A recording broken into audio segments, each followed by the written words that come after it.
μας και να συνεχίζεις και ευχόμαστε να σε έχουμε για πάντα.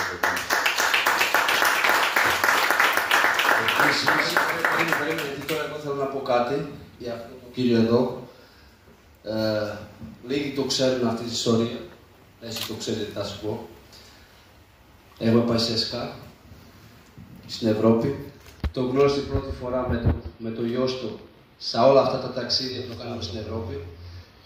Και έχει μια ιστορία που είμαστε στο αεροδρόμιο στη Μόσχα και βοηθούσε τους φορτιστές να κουβαλάνε τις βαλίτσες, τις σιδερένιες, και αυτό μου έμεινε στο μυαλό μου και μετά από τόσα χρόνια, γνωριμίες, μπορώ να πω φιλίας, είμαι τυχερός που σε έχω πρόεδρους στη ΚΑΕ, γιατί είναι ΠΑΟΚ και για μένα είναι τιμή που μπορώ να σε βοηθήσω και όσο είμαι εδώ θα σε βοηθήσω, όσο χρειαστείς, γιατί την προσπάθεια που κάνεις είναι μεγάλη και ευχαριστώ εγώ προσωπικά για όλα.